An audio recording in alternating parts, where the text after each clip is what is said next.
given camera angle, perspective, Z access, and skill shot accuracy in this game, as well as just how the game is usually perceived by players. As I think that if you close your eyes, you picture how you're playing League of Legends, the majority of people picture themselves playing from the blue side, not red. I do think that matters actually in the long run as well. So anyway, that said, OMG, of course, they did have that first selection. They did elect to take first pick. They will lock down the Rumble, but that does give over a quick K'Sante and Yunara answer for Ultra Prime. Champion that we have our eyes on right now is also the Jarvan in the jungle. That has been a very powerful pickup and something that Juhan and Grizzly definitely have the ability to play. Hena on the Yunara, certainly a strong carry as well. We've seen a lot of Aphelios. It's definitely a champion that Starry has picked a number of times over the last couple of years on OMG.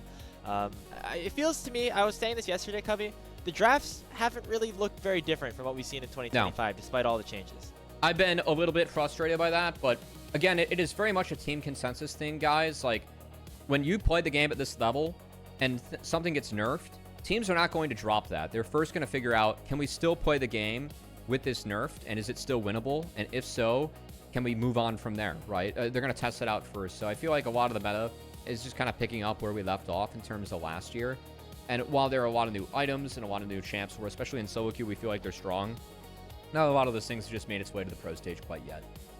So that said, Aphelios is one of those picks that is quite strong right now, and we have seen crop up. And overall for OMG, I mean, with Rumble showing and Aphelios showing, a lot of push and prio in early game strength showing for OMG, whereas Ultra Prime taking some scaling, frankly, with the K'Sante Yunara, and now that Jarvan that has really been lighting up the LPL.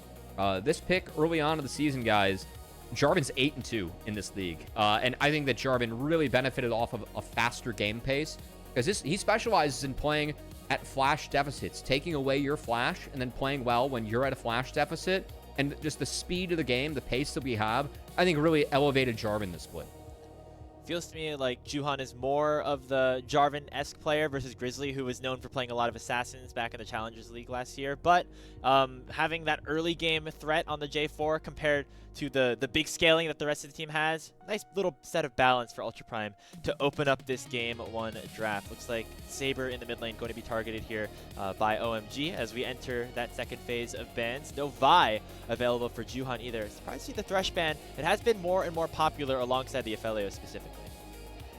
Yeah, of course, Nautilus is still an option. I think the big thing for Ultra Prime right now, when Yunara presses R, you got to be strong, and also, how can they get out of this early game? I think taking a strong mid lane matchup, I think is viable here for Saber. Going up against that Taliyah. They did take away the Akali as Saber specialty in a very hard matchup for Taliyah. No Ahri, no Ryze, so that means that Saber quite far down the pool. We have seen Zoe really emerge as an answer into Taliyah. It's gained some popularity with Showmaker and BDD really playing this in the LCK. Haven't really seen it in the LPL yet, though, so it'd be a fun one from Saber, as it looks like it's locked in for Ultra Prime. Yeah, that's a fun mid-jungle now. Jarvan and Zoe, they're going to be active, going across the map, making some set of plays. First Zoe. This is something that Saber has played, at least in the past. I could be completely wrong on that, so do not take my complete word on that. But I got you. It seems like the Saber style, right? Which is be aggressive, play some of these assassins, and it's a fun little addition to the meta right now. He did not play it last year, so this is going to be a new one for Saber. Within the last 2 years. I will be remiss that, of course, a flash deficit is going to be really big for Jarvan, and Zoe can really help feed into that. And again, this mid-jungle linchpin trying to help get to other portions of the game, as Ultra Prime will be taking these. Wukong looks to be locked in here for OMG. That does give a little bit of scaling and later game power coming out of the jungle. But still, OMG really looking to play fast in this one. As I wouldn't be surprised if Braum gets locked in here. Really good matchup against Nautilus. He can definitely punish some of the lack of mobility that we have for OMG and Jarvan already acts as main engage. I like the Ultra Prime comp. I just really feel like OMG, they have the power to play faster early. So for me, big keys for Ultra Prime.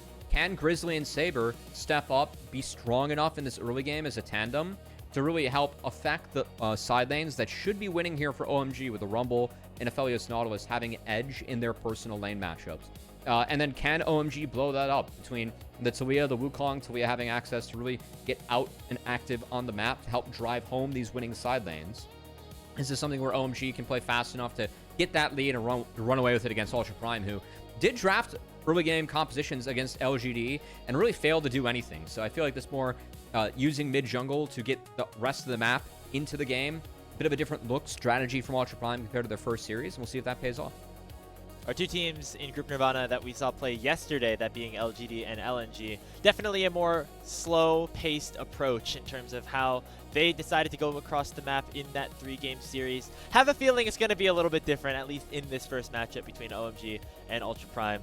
A lot of high pace, a lot of high stakes here again, as these two teams are battling for their first win of the season and for a top 2 spot in this group to move on to the next stage of LCK, or LPL, I should say, split number 1. But it should be a fun time. Should be exciting as we get our first look at these two teams facing off against each other. Of course, they will play again in just over a week's time. It's game number 1 between OMG and Ultra Prime.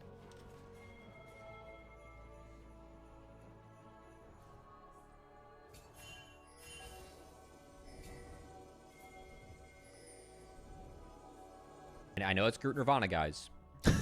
To be fair, where are the Xiaos? it's like 4 p.m. on a Tuesday, or on a Thursday. It's not the most prime time slot here in Suzhou, at least. So it's 11:15 p.m. here. I was ready for it, Grapes. I know want to hear some ready. Xiaos. And all the fans at home are ready. They're probably chanting Xiao. We just can't hear that, at least right now, in the arena. But getting started here. Both junglers starting on opposite sides of the map on their red buffs. So looks like at this point it will be Grizzly trying to impact the bottom side of the map, with Juhan looking to try to break open things for Hery on the Rumble.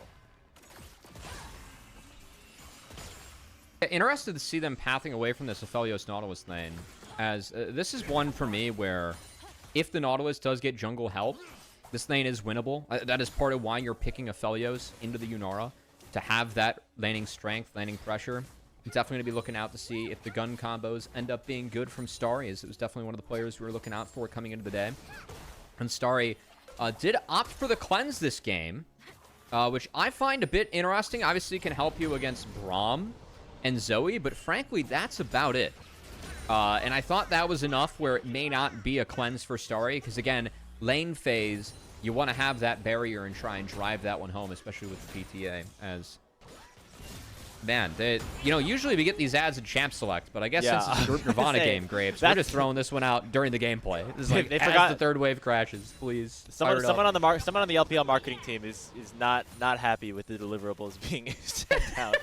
This cannot be during draft. It must be used at a quiet part during the game. We need to maximize eyeballs. Well, we almost had the chance to cast two different games at the same time, but instead, thankfully we're over with that quickly. Full clears being completed. We're going to get early game plays, but not that early. That's what the observers thought. And no, Grapes, we missed out on the perfect time to advertise our coffee, because thank you to our coffee subscribers. We do not fire up gotcha game ads in the middle of Wave 3 for you guys at home. Think about it, though. Like, late in the game, 30 minutes in, like, two teams dead even, waiting for just like the next Baron to spawn. Little Subway Surfers wouldn't hurt, right? Like, come on, it wouldn't be too bad. As long as it like goes up the river, so like the Subway guy is like AR'd on my screen, and he's like running up like the river as the Baron spawns, because Baron actually goes from like bot to top through the river. So they need to incorporate it in the league. League refuses to blend their IP with other things, which I kind of like about League's IP. Frankly, I think it keeps it neat and pure, and it's actually a really cool, business strategy they used. As everyone else combos. Speaking of comboing. As we say it, yeah, Hena's getting comboed right now, waiting for Juhan to join the fray as well. Hena flashes away, going to be matched by Starry, and a second dredge line connects from Moham. That's first blood for OMG, and they're going to make it potentially a second, but XiaoXia says stand beside that caster minion, and will get on out of there.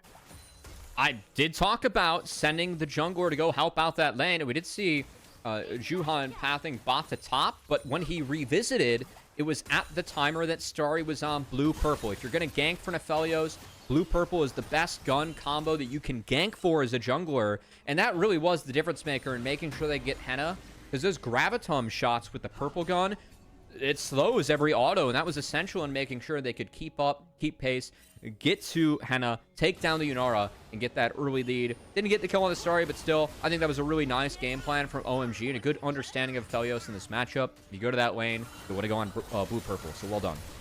And Moham is not done just yet. Makes his way to the mid lane, throws out the dredge line, does not connect. Seismic Shove not matched with the Unraveled Earth from Haichao, so Saber will be able to walk out and head back to base. But good for OMG. You said that they had the faster paced team comp, and they are playing with a fast pace right now. For OMG, a couple big interactions that I want to look out for. OMG have a lot of ways that they can combo, whether that is Equalizer over the top, a Talia Flick, or even a Felios with his R, depending on what gun he selects. I think a big one for me is making sure that the combos that come out on Yunara, they come out cleanly enough so that you aren't able to Transcendent Dash when you go RE. Because that could get Hena out of, like, potentially a game-warping trouble. And then XiaoXia can be the one that can really interrupt a lot of this stuff. Between him and Liangchen, they really want to hold the front line for Hena. I think a lot of how they're going to posture, I'm curious to see who ends up marking the front line and who ends up marking the flank. Because I really think that Wukong's going to want to find an angle. And I think they need to have K'Sante in the front line, but also it's a lot easier for K'Sante to mark Wukong compared to XiaoXia. So I know it's a little bit like in-depth or maybe hard to follow, but just keep your eyes open at home as we start to see some of these objective fights, you know, evolve and we see the setups. Really want to look out for who on Ultra Prime will be holding the front line and who's actually going to look out for those flankers, because it's got to be between Liangchen and XiaoXia who has which role, and I'm curious to see what decision they end up making between their formations there. I think that could be a really big one as this game evolves. Yeah, K'Sante definitely has multiple different ways that he can play these games out, right? Just the way the champion exists. You could dive the backline. You can play a little bit more defensive. You can do a great job of peeling when you're, of course, in that not upgraded form with the ultimate. A little bit of extra crowd control there. So Liangchen going to have a lot of responsibilities to try to save Hena, who's going to be the main source of DPS as we get later on into this game. Liangchen and XiaoXia, former teammates on BLG Juniors. I know Ultra Prime was kind of the BLG Junior farm system last season, with two players in Baya and Junhao being a part of that team in 2024. But now both those guys have been swapped out, and Liangchen has come in. So XiaoXia still has a friend by his side as he gets hooked up by Moham here. Red-white guns for Starry. He's going to issue the Moonlight Vigil just for a little bit of poke. Yeah, that's not a great trade at all from Starry. I'm wondering if they're trading this heavily, though, to get Moham to base to go fight for grubs, because Moham does have 6. Yeah, and grub fight, what I wanted to talk about is this first big objective that's spawning. If OMG shows up as a group, as a tandem, if they bring the Nautilus, I don't think grubs are very playable for Ultra Prime. I think this has to be a give, and they need to have Saber fish to find some health bars early in order to set up conditions where I think these grubs might actually be playable. But at the moment, it kind of looks like it's just being given up and given over. As Grizzly is making his way down bot, they might think that Moham's actually walking up to help, and you might want to pressure. As a bit of a game of cat and mouse showing, Moham has yet to show on the map. Oh, look at him. He's going into the bush instead, not walking straight through the lane. And Grizzly's going to spot him out. Land the flag and drag, but Moham is too tanky at this point with the Kindle Gem and the Cloth Armor, so not really a threat to go down. And so Grizzly kind of just walks across the map, ends up picking up that dragon, but it will mean that Juhan will get free reign to take these grubs. Yeah, so that dragon that did go over, want to give Grizzly and Up a little bit of credit, as it was off the reset that happened when bot died. So after the bot death, when Hena came back, they used that timer to actually take the dragon. Frankly, I think that was the one timer they had to take the dragon in this early game, which they were able to snag. And so yeah, they dropped the grubs. I think that this is, again, one, we're just given the comps that we drafted. I wouldn't want to fight those grubs if I'm Ultra Prime. I think the Grizzly's making the right play of looking and playing away from them. So yeah, I mean, trading that for a potential bot dive could be nice, but this is well warded out by Moham and the rest of OMG. So no play will come, no camps can be traded out, so just straight win for OMG as they take the grubs and prevent any answer on the other side of the map. So after that quick succession of plays around the 4 or 5 minute mark, Cubby, not the high action early game that we potentially were expecting, but still opportunities for that to be the case now that both junglers and both supports have their ultimates available. Juhan hasn't gotten out on the map just yet. Maybe a little bit difficult with Hery just having permanent push up on this top side of the map. Also has went the first strike for some extra damage onto the Liangchen. Potentially around this next dragon spawning in just over a minute's time is when we'll start to see some big plays be made. Yeah, we're almost at the talking about pickles on the order category here, Grapes. That's may You not have a hot escape take this on one. that. Maybe we'll share it with the fans if we, you know, if We- it gets a little out of the way. We might talk about pickles later, guys. We'll see how boring this game gets. As okay, first Zoe that we have in the LPL coming out since 2023 from the looks of things. I'm gonna, As yeah, got Equalizer out in the top lane. That's an interesting stat. 2023. I swear that Angel played this last year. Am I crazy? maybe it was a Demacia Cup pick. I'm gonna do some research right now. Yeah, we could hit Confirm, tab. let's see. GOL this one. As Liangchen not being able to base. Hery getting some nice poke down. Liangchen actually quite low. Couldn't tell if he had any cookies to eat. Does look like he might have snagged one, though. We'll at least get the experience for this wave. But Hery doing a nice job of keeping pressure on this top side. And Juhan going to continue to make things difficult for Liangchen. The base is alt cast, and you got to imagine next wave he's dead. Yeah, still one more proc on that Cyclone. We'll see if it expires before he can get in. He actually ends up using it. Gets canceled by the Pathmaker. Liangchen still has the all-out, but the flash will be utilized to get himself away. But Juhan will follow and land the kill with the crushing blow. It did buy enough time to actually get the dragon. So, Ultra Prime, you know, it's not like the map's in a great spot for them, but they do have the solace of at least taking the first 2 dragons away from the early game team. So, in a way, I think that Seoul WinCon is kind of gone to the wayside now for OMG. Now it's just going to be about, you know, they have the 3 grubs, they have a gold lead. Can they really take the map fast enough to get far enough ahead to snowball Ultra Prime out of this game early on before they slingshot back? Which, curious if OMG can do so. Definitely have the gold lead at this point and have some good scaling in the bottom lane with Starry. Keeping even with Hena right now in terms of CS, but the wave is going to be crashed. Potentially a plate here with that Crystalline Bracer going to get picked up here by the bottom lane. Oh, Ultra Prime, Grizzly clearing out some camps as well, as this has been the area of the map right now that UP been able to control.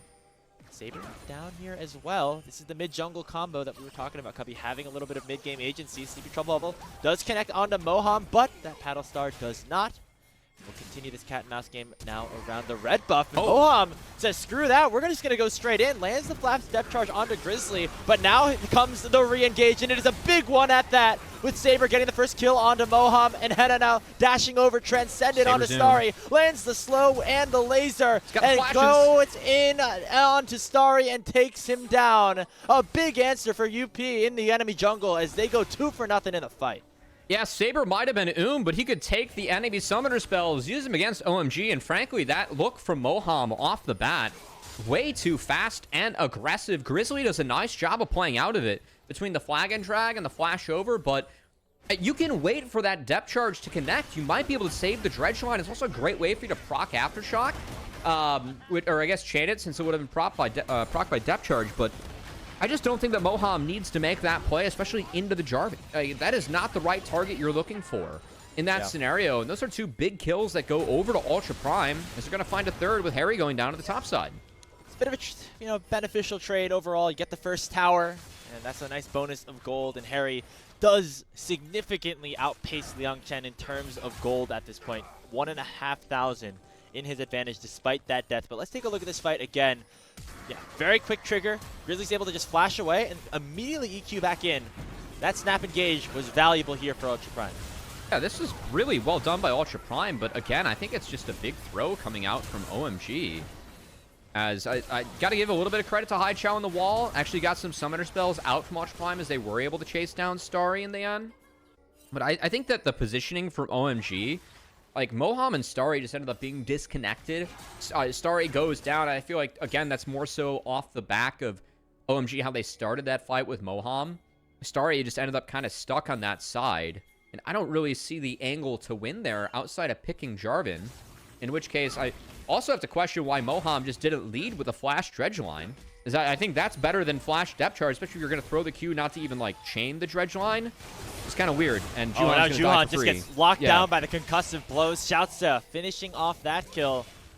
And another one going into the hands of Ultra Prime. They have killed 4 straight members of OMG since that 2-0 advantage was given. I talked through the last 2 deaths, too, and I feel like that's been less of me trolling you, Grapes, and more so of OMG trolling themselves. Because there was really not an angle for Hery or Juhan getting out of the plays that we saw on our screens. As, it was a 1,000 goal lead for OMG 7 minutes ago. And now it's fully flipped back on its head, and Ultra Prime have the advantage. Yeah, that's not good. I think Liangchen on this K'Sante too. We've seen this K'Sante versus Rumble matchup a lot. And when you're going up against an enemy AD that has Collector, like, yes, you aren't getting that early armor necessarily, but is Starry ever really going to be able to get through a K'Sante? Probably not. So you just kind of end up becoming this huge immobile object where, like, yes, like, in theory, the AD should be able to be the one that does some damage to you, but we haven't really seen K'Santes get melted that fast. When you end up going for this double MR build, and it also just keeps you so nice and healthy in the side lane. You're not going to slow K'Sante down more in this game. I really don't like where this game state's at for OMG. Haven't been able to make the most of that composition that we were saying. Could be a little bit fast-paced. I try to turn it on its head with a fight around the Rift Herald, though. Dredge line goes on to XiaoXia, but doesn't do much after Rocks were wasted. The trouble bubble does land onto Hery. They're going to fully collapse onto the most fed member of OMG, and they should be able to take him down with ease. That's Saber picking up that kill. The response is to XiaoXia, but Ultra Prime are able to claim that Rift Herald, a 1-for-1 that they will very much take. And again, the setup there for OMG, it is a TP onto a Sleepy Trouble Bubble, and the rocks were used so early by Haichao, and that's a lot of power that gets taken away from Talia.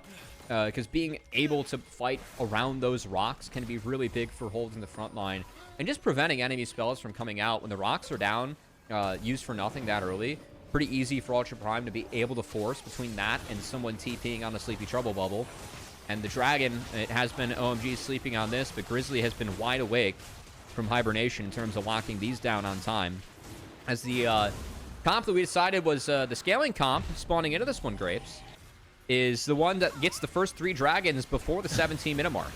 Yep, seems like the scaling is going to be pretty easy to get towards as we take a look at this. Nicely done by Saber. Going with that trouble bubble over the wall. And Hery, the only one on his team with a gold advantage, is immediately assassinated. I mean, I just fear this way too easy. And, like, look at the spells for OMG being used on the other side of the map. Yes, the Braum falls for free, but who cares? Like, the ult from Haichao was late. It didn't successfully split up everyone else from the Rumble, as Grizzly, Saber, and Hena were able to go out and interact, and then what they got on the other side of the fight was just not even close to being enough. So, yeah, this has not been a very promising outing here for OMG, frankly, this time, Grapes. And frankly, I feel like Grizzly is the one who's probably the happiest about this, given some of the history that him and Juhan have in their time in LCKCL. Yep. 6 games played against each other. Of course, Juhan on DRX last year, Grizzly on Hanwha. 6-0 towards Juhan. Looks like that could end up changing if the way this game is going so far continues, as Grizzly has been a big part in what Ultra Prime have been able to do in this game. And it kind of goes to what we were saying about that matchup before we got into the game, Cubby, and that even in those matchups in the LCK Challengers League, Grizzly had the better stats, just wasn't able to get the wins, as his team was just not as good. Yeah, Grizzly for me is a very interesting story, and see if we have any time for story time here. He's gonna be the main story of this one as he goes in to get the tower, but has to flag and drag defensively. Meanwhile, already Moham has gone down, so it's a 5v4 in favor of Ultra Prime. Haichao looking to chase down Hena. He dashes away from that seismic shove, and nobody from Ultra Prime will go down after that creative usage of the Rift Herald charge by the Jarvan. So, I guess a little inside baseball or behind the scenes for folks at home. This is based on some of my discussions that I have with, like, decision makers around the LCS or just, you know, general offseason stuff. So, looking at players like Hambach or Zinni from the LCKCL, 2 players that we're going to see in the LCS this year, these are players that are kind of holding out for hopefully good opportunities in the LCK. And some of the motivation between being held onto, as Hery's going to get ulted and derail my point. Have a chance in a 2v1. We'll see. Nearing that overheat, but not going to be able to get it as Grizzly. He's having a good game, so you continue to hype him up here, Cubby. I mean, for Hery, I saw his team was on reset, so I started talking, and he did not. So he played that wave and died, sadly. So that's an oopsie. But some of these players, I mean, they're holding out for the best opportunity they can have in LCK Challengers League, or LCK from the Challengers League. And for some players like Zinni, you know, he is someone that I really feel like KT held on to because BDD was in a contract year this year. And Zinni is a very good player in the LCK CL. So there's motivation for KT to hold on to him. There's motivation for Zinni to not go elsewhere because, of course, if he lands on KT, like, wow, you're making your debut as a rookie on a middle-tier LCK team. Like, look at the mid laners that have been in that league. That would be crazy. That would be a ginormous story, as that league has been run by the best mids that we have in the world, frankly. Outside of Knight, you know, who we have in this league, and he's run this league. For Grizzly, I mean, he's been on HOA this entire time.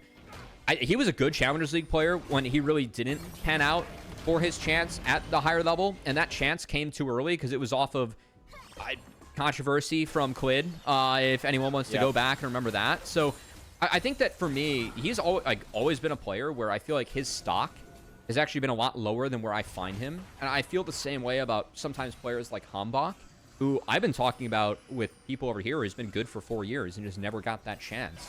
And so to see some of those players, you know, finally get that chance outside of it, it's always curious to see what they make of it. And for Grizzly, he is someone that I've always felt like, I mean, when he was playing Challengers League, Hambach was a better player. I thought they were better junglers, but I never thought Grizzly was bad by any means. So it's just interesting to see him now come into Group Nirvana. He's had a really nice game against Juhan, and funny how Juhan also coming over here, you know, they're each kind of trying to flip their own narrative for themselves. And hey, Grizzly, if he gets the win here, it'll be the first time he gets to win against Juhan, and the head-to-head, and a head-to-head where Grizzly is, for the most part, at better stats, just been on worse teams. Yeah, I mean, both these players getting small opportunities on these top-level teams, being DRX and Hanwha, but never that full starting job. Now they get it here in the LPL, at least presumably for now. So you wait more fighting potentially in the mid lane. Both these junglers hungry for some sort of engage with the dragon spawning in 5 seconds. OMG know that they need to fight this, as it is going to be the soul going over if they do not. But Ultra Prime is the one getting into the river first. Nice use to the pass maker by Liangchen to prevent him from getting hooked up.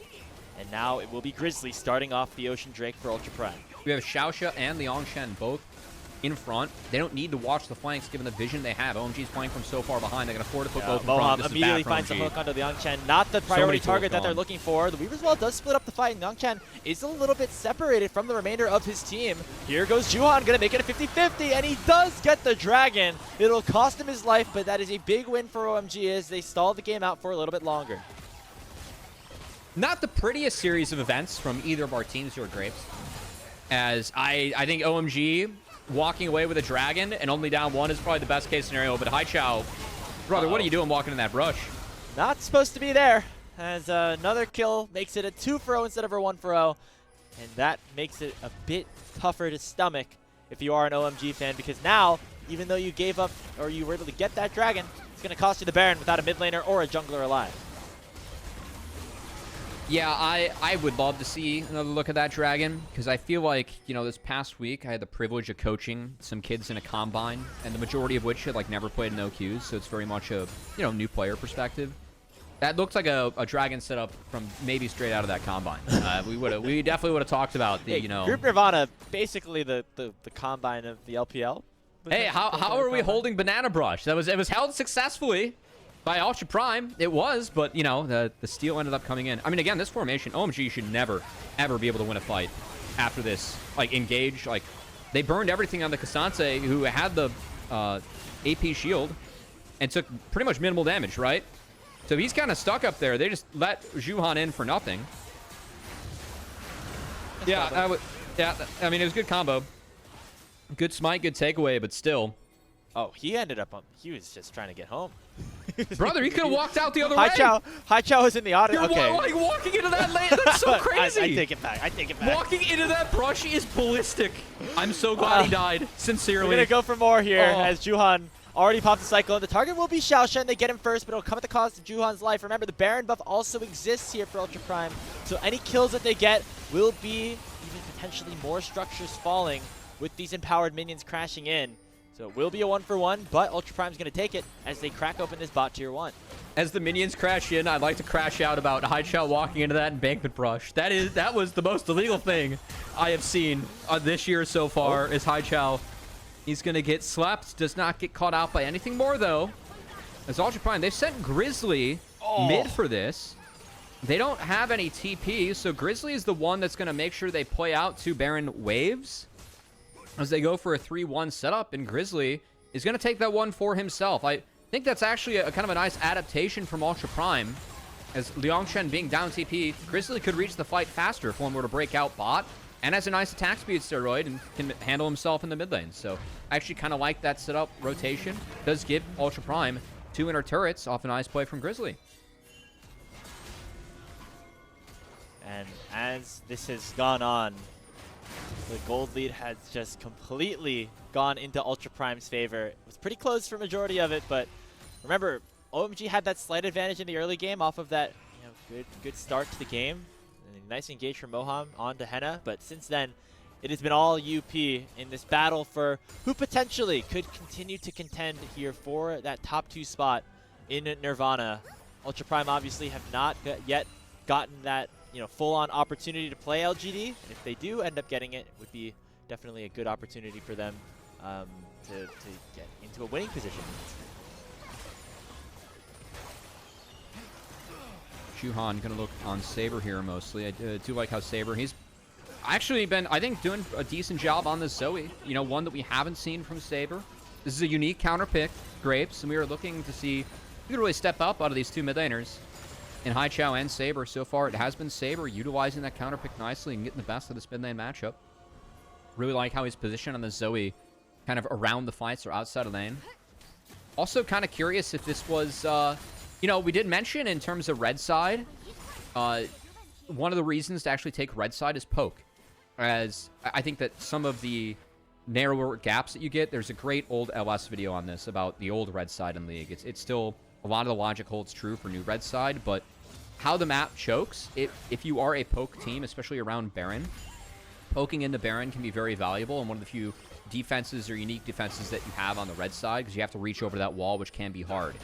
And them committing so hard into the side early on, I mean, whenever Zoe is ahead and has map control, we know how oppressive Zoe can be facing the bubbles and the paddle stars, and Starry and Ultra Prime have done a nice job of this so far. So I think conceptually, definitely some wins for Ultra Prime in this game, which very good, because in that series against LGD, they definitely struggled conceptually to play out their early game comp. So I think this has been a positive for Ultra Prime, what we've seen so far.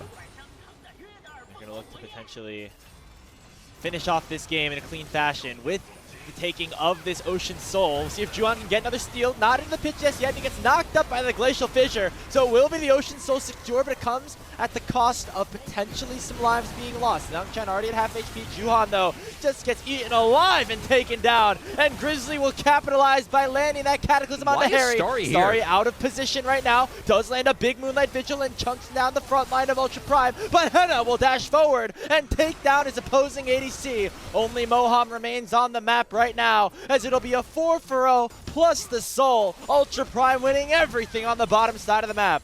So conceptually, when you play with Talia, usually you want to fight on the rocks because you prevent movement spells. I do not understand why Haichao and Starry are so split up in this setup. You want to fight with these 2 members on top of each other. And I can understand Haichao is opening the fight where he did, given the wall, but not rotating to his team, and then having Starry rotate into Narnia as the fight evolved is just very, very weird to see for me with OMG, as sadly I feel like this game they're going out with Whimper instead of real fight behind them. Grapes is that time around Ultra Prime played around the dragon a little bit more cleanly. But yeah, I want you guys just kind of keep your eyes on Haichao here and Starry, because I think this wall is okay. Right, you're cutting off Hena, Saber, while you might be able to create a nice little angle, but he never commits to the angle. He just sits on the side. This EW is the biggest waste. Like, you want to fight on top of Starry. Like, connect with your marksman. Please give him any sort of tools that he can have to, like, get out. And Starry literally is just ignoring Haichao, walks the other side. Like, yeah, he hits a big ult, but there's never a chance to win that fight from OMG, because I feel like conceptually, we just played out the comp very wrong. 90% of that E was into a wall, had 0. Yeah, like I know Juhan kind of looks silly for dying there where he did, but frankly, like, where Haichao and Starry are standing in that fight, it does make life impossible for Juhan. I'd be very bad and upset if I were him. I can't play out the fight the way I want to.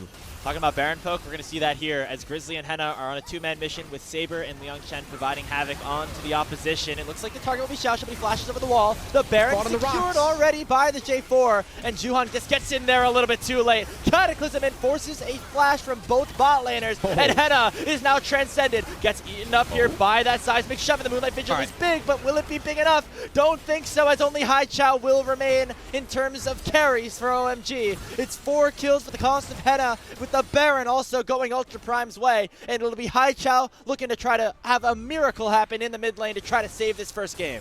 Good fight and good game here from Ultra Prime. I think Grizzly taking those early dragons in the appropriate windows really slowed down OMG. Saber had a really good game on this Zoe, the first time we've seen him play the Zoe in the past 2 years. And I think Ultra Prime can actually walk away with a lot of positives. You know, the first time we saw these guys play up against LGD in that series, we saw early game comps being picked and not converted on. I think this time, taking that early game strength from mid-jungle, leaning on the captain of Saber and Grizzly, I think is one of the stronger members of the team. Definitely had one of the stronger earlier performances in that series against LGD. Was a better approach for Ultra Prime, and it's been paying off. Yeah, I mean, the mid-jungle was something we talked about as being that bridge to the late game for Ultra Prime, having the Jarvan have some agency, Saber being able to roam alongside him. And that has certainly paid off, because now we're at the late game, and it's 9,000 gold lead for Ultra Prime. Hena's got 4 items. Going to work towards that Guardian Angel, it looks like, as well. Just be a little bit more difficult to take down like he was able to in that last fight. It's Ultra Prime with their second Baron in the game, going to be in a great position to close things out. They had the potential, the opportunity to do so last time, but decided to instead just go for a reset, go for the higher percentage play. Grizzly gonna get targeted here. Flag and Drag does buffer that a hell of a buffer. Crowd control, so he will be able to get out relatively safely. Still I has his ultimate as the rest of Ultra Prime is breaking open this top lane tier 3 turret. And look like one of those buffers I don't really see in my solo queue when I'm playing at 50 ping. Yeah. That was a nice one there from Grizzly. Here as Saber does land another bubble onto Haichao. He's been eating them all day, and he will get taken down by Grizzly. Moham underneath the tower that has been destroyed beneath his feet will make it a quick 2-for-0 in favor of Ultra Prime once again. The big carries here still available, Starry notably one of them, but it should not matter as in go Ultra Prime, and down goes OMG. UP with a clean, clinical game 1 will take an early lead in this best-of-3 series. New year, new team. Sadly, you know, the same Haichao. Everyone behind the scenes in our chat, Grapes, was just hyping him up to me. They were like, you know, he's playing better. It was a good Demacia Cup. I come on, I cast the game. Think that we're just trying to bait you because you didn't see much of the Demacia Cup. Well, we're serious. He was good. I'm glad he was good. I am. Sadly, it's the same Haichao I'm used to seeing here. But hey, for OMG, just couldn't get that early game comp going off the ground. I do like what we saw from Ultra Prime. I actually do think we saw good things out of Ultra Prime, and that's a good sign moving forward, because again, I think that these teams getting out of Group Nirvana, if you're a team in Group Nirvana, your goal should be to get out. It should be to promote, right? And that is a very reasonable goal, I feel like, for these teams. You get advantages in the format, you get advantages in practice partners, and better stage quality games if you move up these groups. And Ultra Prime, for me, in that game, actually showed real things that they can take with them for other games within this group to try and get out. Because this was a series where we're looking at both these teams like, whoever loses to the other, your odds of getting out of here, you're probably doomed, right? Yep. Ultra Prime not only played good enough to take down OMG in that game, but actually played good enough for me to give me some confidence in this team moving forward. And looking at other games within this series, looking at Ultra Prime as a whole, I felt like that was a cohesive win. They had a good idea of how to play the game, and they played well. And that was actually a nice win for Ultra Prime.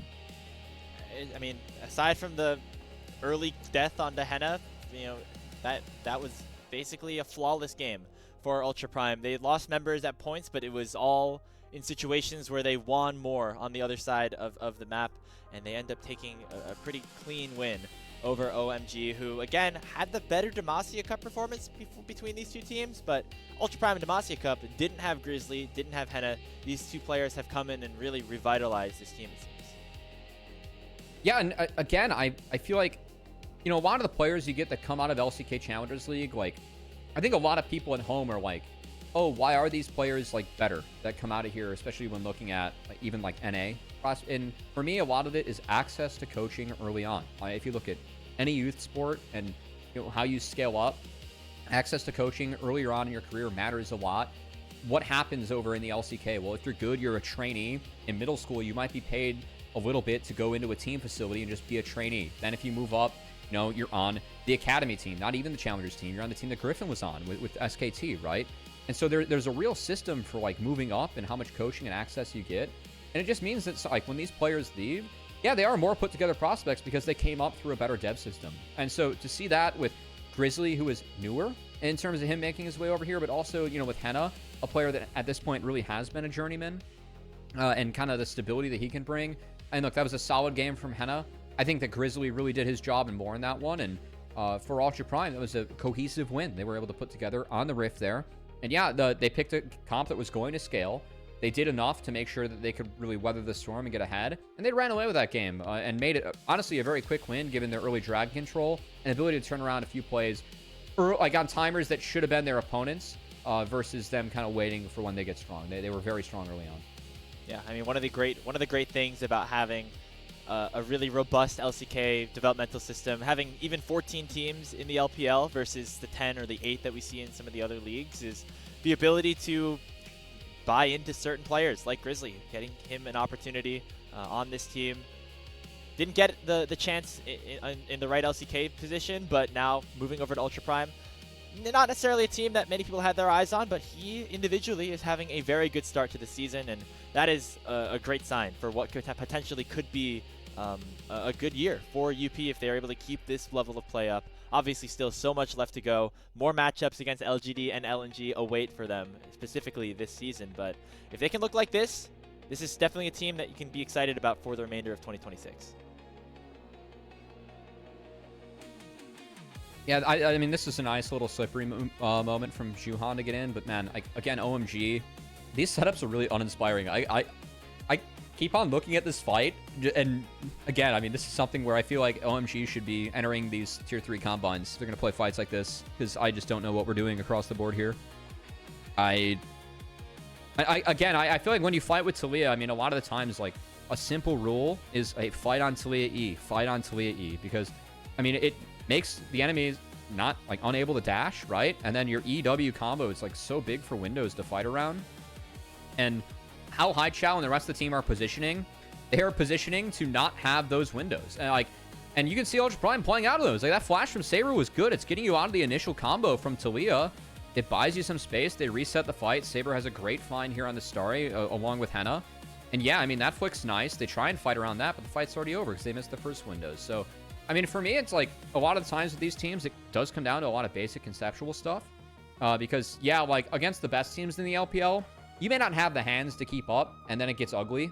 But against teams of similar level, I mean, you are fighting on, I think, pound for pound, a little bit more even footing. And that's when some of these conceptual mistakes that I think big picture are big mistakes from OMG, they can emerge on the map and look like really obvious and clear as to why Ultra Prime won that game. Like, not only are they ahead and early to these fights, but like the setups, I don't really care where the gold lead is for OMG. These setups are just not it.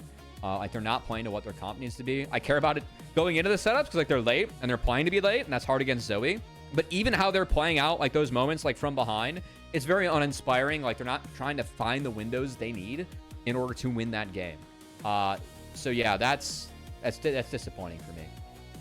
Yeah, OMG, they won a couple of good series in the Demacia Cup. They made it to a decent stage in the competition. Probably further than people expected, right? Like, wins over teams like LNG. They beat BLG in that series, in that tournament, and Weibo. I mean, to be fair, everybody beat those two teams, but that was enough for us to be potentially excited about what was to come. Did not end up resulting in a good first game here, but still a lot more to come for the rest of the season and also even this series. If we get a look at the player of the game, it is Saber, and by the way, I did check. Good for Saber! Graphics team was correct. This was the first Zoe in the LPL since at least 2023. So congratulations to Saber, who went 10-0. That felt deserved. And you know what? Props to the captain. He is the captain of this team. I really feel like in the first series, like, his Ahri, especially in that game 1, just was not good enough. like specific windows or timers that he was messing up and really making things hard on his team. He talked about how communication was a big thing. He had a great game there. I think a very deserved pog, and the way that his team was playing, much better than OMG's. So props to Saber. I think it's a really deserved pog for him, and nice bounce back from what we saw in the first series. Everybody on Ultra Prime ends up stepping up here in this first game against OMG. We'll see if OMG have a chance to even up our series, or if it will be that 2-0 sweep after a few short messages. But before we head to break, we want to give a big shout out to all you guys watching at home, especially to our supporters over on Ko-fi. If you'd like to support LPL English, consider becoming a Ko-fi member. It's the best way to support the LPL English project, with the vast majority of your contributions going directly to the show. A lot of the initial payments go into upgrading the broadcast, but a huge bulk of it also pays on-air talent and content creators. So you can subscribe to the Ko-fi, it is linked to the chat right now, to unlock perks like early access to content and the ability to ask interview questions for our unique on-site interviews. Thank you everybody for tuning in to this first of many games here in our LPL triple header. Gotta watch We'll be tonight. back with the draft of game number 2.